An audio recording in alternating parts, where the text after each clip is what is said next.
Let me let you into a little ritual that I do every day. I have a box here, and inside of it, I have a list of affirmations that my friends and family write down for me. And I keep them in these little post-it notes in this box. Every morning, what I do is that I pick one at random, like a little ritual, and that's how I start my day. So I'm going to let you into my little ritual here, and you're actually going to be the one that makes the decision for me. You're going to pick the one that I'm going to start my day with. So why don't you partake in this ritual with me, sir? We're just going to take 3 of these at random, and we're going to have you select one of these. We're going to have you pick any one of these. So of course, if you were here, first of all, I would have to divulge certain registry information to you. But apart from that, if you were here, you would be the one making this decision. We have 3 little bits of paper here. What I want you to do is with your left hand, the one that's closest to your heart, I want you to go ahead and reach out and grab whichever one you want. And let's say you grab this one right here. At this point, I'll tell you, great, hold on to that one in your hand and just think positive thoughts. Just have it in your hand for me, just for the time being, and think positive thoughts. Let's see what you could have gone with. And at this point, I reach over and open this little piece of paper, and it says, well, hey, you could use code PIGCAKE to get 10% off anything you buy from illusionist.com. As long as you use code PIGCAKE, that's right, 10% off of everything. You could use this to buy flash paper. You could use this to buy a fiddle stick if that's your particular thing. But if you use code PIGCAKE, that's 10% off. Whoa, that would have been a great way to start my day. And how about this one? How about this one, the other potential option? Well, this one, this is kind of rude. Has some things about my height. It says, you smell awful. Why is your nose that shape? It says, your dad divorced your mom to avoid you. Okay? You didn't pick that one either. But you actually chose this bit of paper right here. This is the one you've picked. And of course, this one that you picked completely with your own free will says, you will pick this paper. You have no free will. Isn't that fun?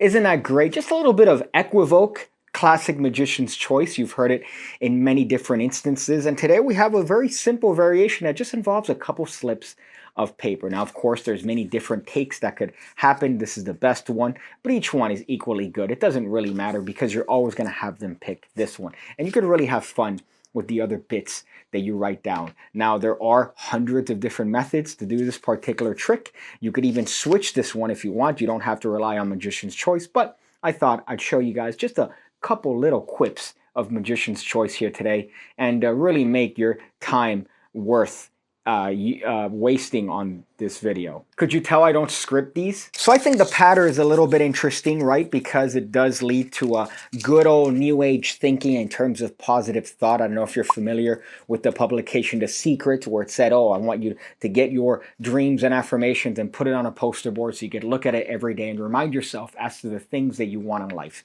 You could do that sort of pattern. You could say on how you have your friends and family write down certain things that you start your day with, and here you pick 3 of those things and you want them to make the choice for you, how you're going to start your day. And of course, here I just have arbitrary things written on 2 of them, and on one of them I have the phrase, you will pick this one, you have no free will. Now you could write down anything you want on this slip of paper. I suggest, if you have their name, to write down their name in this, if you know you're going to perform for them, and say, Samantha, I know you will select this bit of paper. Also, please call me back. Now, you could, in fact, have the participants mix these up, and then that's how you start the actual trick. However, I do suggest marking one of these so you have a little bit of a tail here, so that way you know that this one is your special one that you want them to pick. So ultimately, here's the process. You're going to say with your left hand, the one that's closest to your heart, I want you to reach out and pick up whichever one of those papers. Now, here is a number of things that could happen. Number 1, let's say they pick this one right here. Guess what? You're done, my friend. You're done. You're done. You're done. You tell them you could have picked any bit of paper, and instead the one that you picked with your hand that is closest to your heart is the one in the middle. And of course, from there you could proceed and read the other ones that have little fun messages, and then ultimately be able to show them that you knew exactly what they were going to do. However, let's say that doesn't happen and they pick up this one. You go, great, perfect. Do you want to change your mind? If they do want to change their mind and they decide to pick up this one, well, guess what? Now you're in a stronger position, baby. Because not only did they end up on the one that you wanted, but also they ended up changing their minds and getting the one that you wanted. So you could say, look, you changed your mind. It could have easily been this one, but you selected this one, and now you could open it up. Now let's say they don't change their mind and they want this one. You go, perfect. Now with your right hand, your hand that favors intuition, which is bullshit, I want you to go ahead and reach out and grab another one. Grab any other one that you want. And of course, let's say they grab this one, which happens to be the one that isn't the one that we want them to pick. We give them the option, do you want to change your mind? That's very important that you do that because they're going to remember that. They're going to remember that you gave them the option to change their mind. Now at this point, guess what? These become the ones that you eliminate. In the way beginning, you told them, we're going to go through a little bit of a ritual process of elimination, if you would. So here, you've decided on two. You could have easily changed your mind. It could have been a different scenario. You could have had the one over here, over here. You could have had the one over there, over here. It could have been anything that you wanted. So go ahead and put those away. And we're left with one on the table. Again, your free choice, your free will, if you would. Why don't you go ahead and check out what that says? And that becomes the selection process. Now, what if they grab this one, the one that you want them to grab? Well, now we have one last selection that we want them to make, which is, I want you to go ahead and hand me whichever one you want. But please think about it before you do so. Let's say the spectator hands you that one. You go, great. Do you want to change your mind one last time? No? Are you happy with the mind you have? Ha ha ha ha ha. Can't wait to show you my SpongeBob trick. And again, at this point, you reiterate. You could have changed your mind. You could have easily handed me the one that you kept in your hand. You could have easily given me the one that you had in a table. But instead, you gave me this one. I knew you were going to give me this one. As a matter of fact, it says, you will pick this paper. You have no free will. Now, what if they decide to keep it? What if they decide to keep it and they don't give you the one that is the valued one? So this is the one that we want them to have. This is the ultimate selection. And they give you the other one. You go, do you want to change your mind? Do you want to swap? I'll give you 5 seconds. 5, 4, 3, 2, 1. No? Okay, that's great. Well, mine happens to say some various comments about my nose and or height. But yours, the one that you were left with, the one that you selected, the one that you picked, well, why don't you go ahead and look at that one? And of course, the participant opens it up and it says, you will pick this paper, you have no free will. So ultimately, they really don't have free will. Now, there are some little tidbits, some advancements that you could do to this particular trick if you want to make it absolutely 100% bulletproof and not make any sort of ambiguity when it comes to the selection process. You could maybe write on this particular sheet, after a ritual process of elimination, this would be the last one standing. You could write something like that, which ties in to the pattern here. Of course, I was thinking of doing this in a little bit more humorous light with having the other 2 bits of paper be something that's completely absurd. Apart from the 10% code, that's not absurd, which ties in directly to the original pattern of this is the little ritual that you do to yourself and you start your day with this positive affirmation. And in this case, the positive affirmation was able to predict their apparent free choices.